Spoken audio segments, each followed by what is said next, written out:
Um, Bon dia. Bon dia. Bon dia. And in Swahili, where I come from, we'd say habari. Habari, and which means what's the news, yeah? And if I want to be streetwise, I would say mambo. Mambo, and then you say poa. Mambo means, yeah, so what's up? And then when you say poa, I say cool. So I'll greet you, mambo, poa, poa.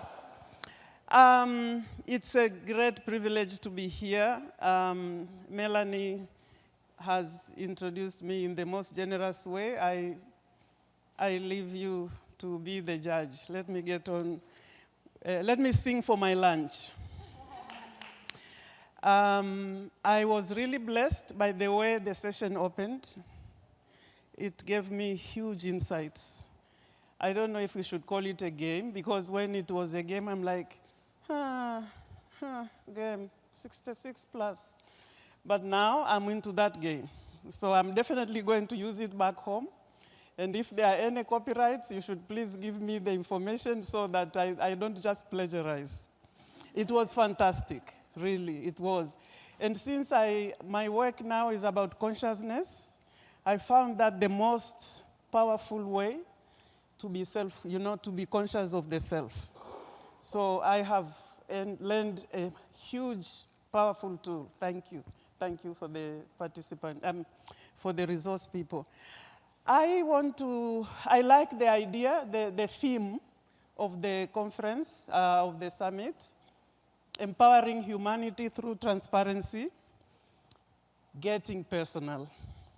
So I will speak to you from my own personal experience without dragging you through the gory details of personhood. I was born on the slopes of Mount Kilimanjaro in a village. We are subsistence farmers. Until now, my country, Tanzania, East Africa, is probably still 80% rural. And we are subsistence farmers. I was baptized when I was 8 days and given the name Scholastica. Please be kind when you name your children and grandchildren. Give them a name they can grow into and actually carry, because I'm still a student, to live to my name. Now, being baptized at 8 days, I have just that one name, Scholastica. In my culture, you are given many names. But I was told, as Roman Catholic, my parents were told, if they give me other primitive names, St. Peter's wouldn't recognize my soul when I die, so I couldn't go to heaven. That meant I grew up already in two cultures, Roman Catholicism, and now I'm a recovering Roman Catholic. Whoever has been Catholic may have an idea of what that means, but it's a very serious transformative process of the person.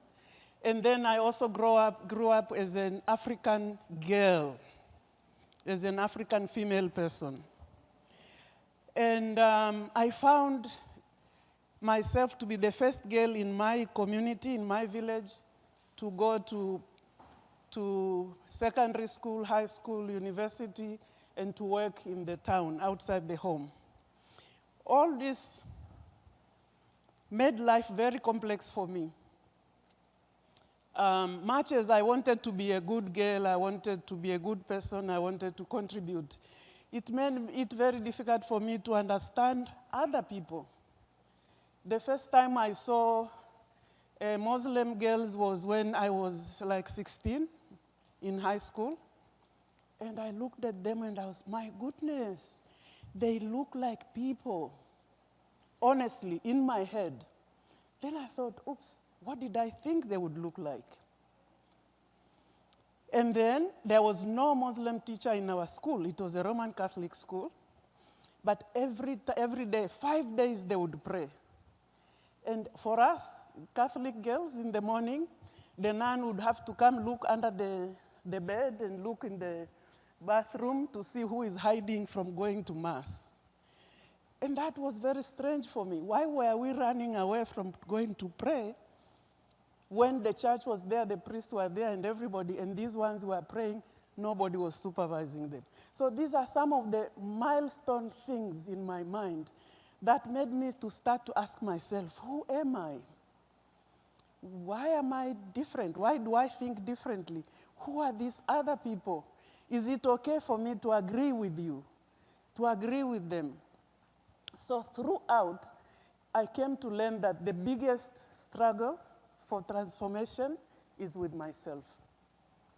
I also now have come at age, I turned 66 in January. I'm working on growing younger and living longer, and I'll come and take lessons for fitness. But honestly, I also was very shocked the day I learned that the best person to change is yourself. And actually, the only person you can change is yourself. And once you change yourself, everything else changes. So today I will share with you just a few things of what I have learned about myself, and then I'll wrap up in terms of how I think is relevant here. So the first slide, please. Can you still find it, or did it go to, It froze? Anyhow, while he's looking for it, I would like to tell you that the first area, the most important area of transformation is for the self, yeah? And one thing I recognize, the most important thing I learned as I was asking, who am I realized that I am actually three things: mind, body, and spirit. Now, as a Roman Catholic, I didn't get this impression. I thought it was the priests and the Pope were the only ones who lived in spirit. And for me and ordinary people, we saw this God on Sunday, and every time I knelt to pray. But otherwise, as I grew older, my soul was hanging somewhere, watching CNN and waiting to be condemned to hell or to heaven. Now, this is actually quite important because I came to see that mind, body, and soul are actually interconnected aspects of our essence. Many of you may now know, I didn't know. Yeah? And then consciousness is the most important thing. Just being aware, mindful awareness. And that the universe is best viewed as a field of energy and information, so that it becomes possible to actually see you and me as part of the same field of energy and information. And then to understand that we are not just physical machines. Our hearts are not just pumps which get old and we can fix them and repair them. We are actually, we are multidimensional, and our essential nature manifests in different forms and phenomena. And ultimately, if I can then show you the layers of life in a very simplified manner. Can everybody see? Yeah, and this, what I'm sharing is actually part of what I have learned through my studies on mind, body, energy medicine, and also issues of consciousness at the Deepak Chopra Wellness Center, which is part of the San Diego University. And Deepak and David Simon were both doctors at that university. And they came to recognize not only the importance of mindfulness and spirituality into healing, but into the whole area of existence. So now, if you and I are mind, body, and spirit, the body then, the physical body, can be divided into three areas. The environment, who can tell us how we are part of the environment? Just anyone. How have you interacted with the environment today? In very simple ways. Just drinking water, exactly. I didn't know that then. Breathing, yes. Anything that we ate is part of the environment. And yet, all the years I worked in the United Nations and they discussed climate change and stuff like that, many times these simple ways in which we are part of the environment are not talked about. And the minute I realized that actually that means if the seas and the water is actually my blood, and if they are polluted, I'm toast. I mean, it doesn't matter what political belief or how rich I am, you know? If the water is polluted, then my blood is polluted. If the air is polluted, then my lungs are roasted, yeah? And if the food is not good, then the chance for survival is not there. So even the economic arguments for me began to fade away because I saw that the environment and I are so connected that it's a matter of survival. I am the environment, and the environment is everything. Now, the mind, we may not see it, but we know it's there. And the most important point I want to say here is the reason this is an hourglass is that the ego, I came to find out that the ego is our biggest challenge, especially because you and I have been brought up to believe that our importance is based on our positions in society and our possessions. And for us in Africa, this is huge. This is why many heads of state are not willing to retire. I mean, when you are head of state, you are treated like God. When you retire and come back to the village, you are an ordinary person. How can you live like that? And I don't know how it applies to you, but the truth is, most of the time, when we are resisting, when you feel a tightness in the chest, you should know that your ego is not comfortable. Now, many times we give the ego a bad rap, but the ego is a good thing. It's an indicator. All we need to do is to listen to it, and then to understand what it is telling us, and to make peace with it, you know, to decide to resolve that issue. Like I was a bit resistant, you know, being told I'm going to play, I'm 66 plus. In my community, they would even carry, well, even in this community, there are people carrying my bags because Granny is struggling to carry them because she's not fit enough. But actually in society, we are not, in my society, we are not encouraged to be playful and active. And that already gives you certain perceptions. And so the ego resists even those things which are good for me. You know, getting up in the morning to go and exercise, I have to think, where am I going to exercise where grannies will be looked at as okay to exercise? It's as simple as that. So our ego is something to watch. The other interesting thing I learned is that there is another part, mind, body, and then the causal body, that which caused us, whether you believe in God or not. But somehow, something caused you and I to be here. And this, for me, was very interesting because there's the personal soul. You and I have different experiences. Even if you are twins, you actually grow differently because you have a personal soul. There is the collective soul, which is the community, the myths, the religion, the ideology, the values. And what happens in the collective soul affects what happens to you and I, which is why we have a vested interest to make sure that whatever we do is good for us. If it is going to be good for us, it also has to be good for community. And then finally, the universal soul, which is pure potentiality or spirit. Now, for me, this was very important because not only did it mean that I am all these three things, but it meant all the time, I am spirit. I mean, can you imagine how a Catholic girl would feel, how happy that it's not only the Pope who is spiritual or spirit, it's actually me and you. And that ultimately, I am an eternal spirit being having a temporary human experience. That has actually become very important to me as I get older. I am less afraid of death.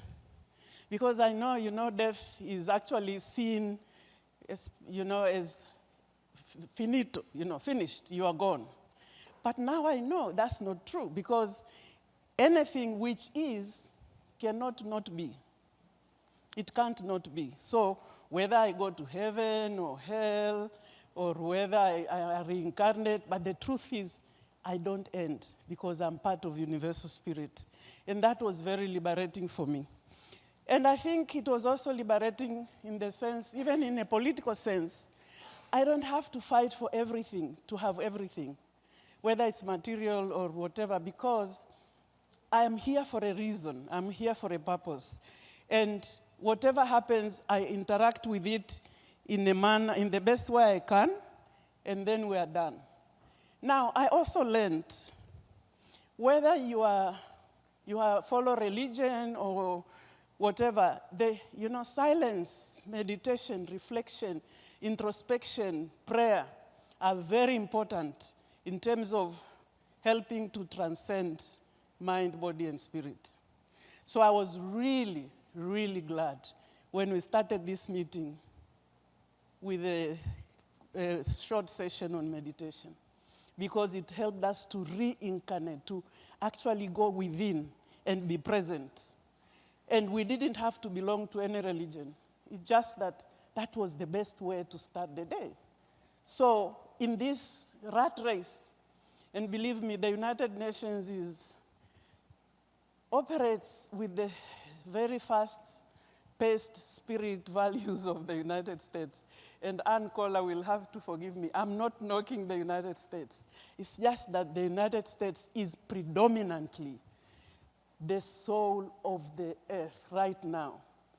It is that which is, we are, in that sense, there's a vata derangement that comes with that kind of energy.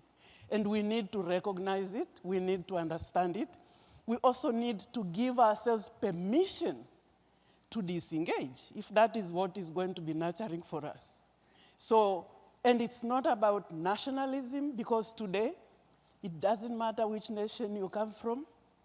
Actually, I even think when the United States votes, we should all vote. Not least because,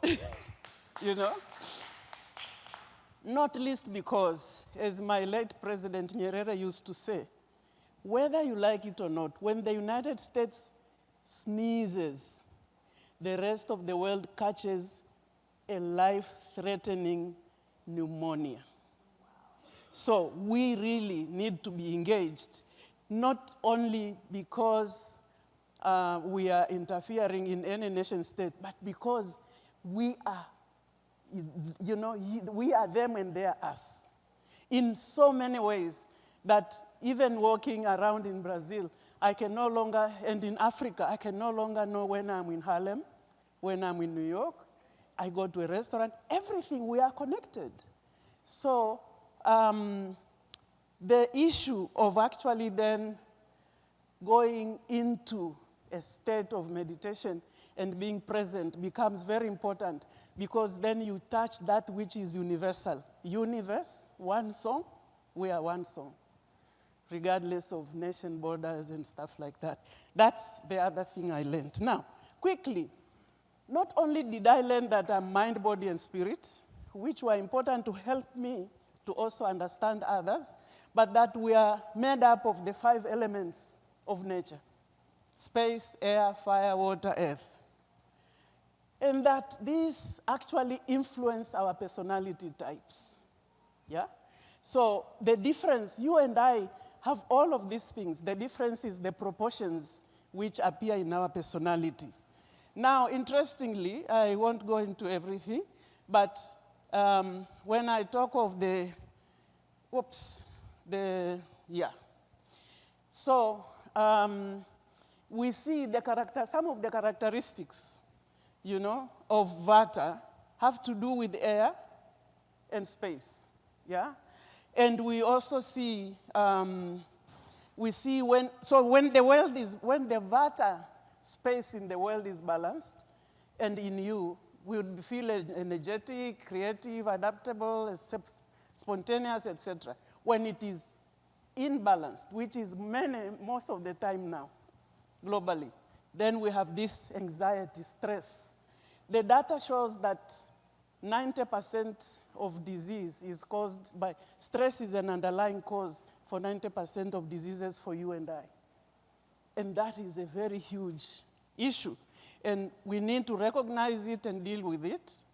Otherwise, it will trip us up. Then there is the energy called pitta, which is actually the fire and a bit of water, fiery. And as I speak, you can actually also recognize yourselves. And the pitta nature is actually bright, warm, friendly, good decision maker, etc. But when it's out of balance, and you can see in the world right now, the pitta energy is also quite strong. Angry, anger, irritability, critical, judgment, everything we judge, you know? It's very unhealthy to do that. At the personal level, you know, we get aggressive. And actually, aggression in society today is praised as being upfront, avant-garde, you know, and willing to take action. It is actually an imbalance. And indigestion, we will not talk about it in global terms. We can fill in the blanks. And then we have the kapha, which is an energy that is associated mostly with winter and cold, because it's slow, it's cold, but it's steady and, you know, it's easygoing, methodical. But when we are out of balance, then we are dull, we withdraw. And there's a particular global trend of being overweight. That is the kapha imbalance. But it is caused by how we also treat the environment. So the thing is, and this is coming to the end just now, the need to understand these things is, first of all, we understand the self. You know, and your mind-body type constitution is determined at conception. And I do have a tool which actually you can fill out the questionnaire and I can interpret for you what it means and for you to understand yourself. I actually filled out that questionnaire and understood myself at age 61. I wept. I really wept. Why did I weep? I wept because I realized all the things that people had been criticizing me about were my natural strengths. And what had I done over the years? I had tried to self-censor, you know, self-censor in order to please, to be acceptable, and in the end, you pull yourself completely out of balance. Now, the trick is not to self-censor. The important thing is to know what to do when you are out of balance, so that you can give yourself time out, and then remember those areas I showed you, like the weak areas. When you know you are feeling like that, then you know it's time out, and you take certain action to be in balance. And the current state of mind is influenced by your experiences and your choices. Do you know I never knew I had a choice not to be angry? I grew up being scolded, hey, do this, da da da da da da da. And actually I became expert at being angry. And when I got angry, I made sure I was so angry until I was satisfied that I was angry. What did that do? What did that do? It makes you an impossible person. And you actually create issues in the tissues, which become diseases. That's how we get diabetes. That's how we get blood pressure. That's how we get all these things. And I mean, can you imagine? You know, Mandela said being angry is like, you know, drinking poison and expecting your enemy or your neighbor to die. Do you know how much poison I have drunk in my whole life? I don't know about you, but now I'm very busy and drinking that poison by dealing with the issues in the tissues. Now, the whole point of this is maintaining balance at the personal level, at the community level, and at the global level.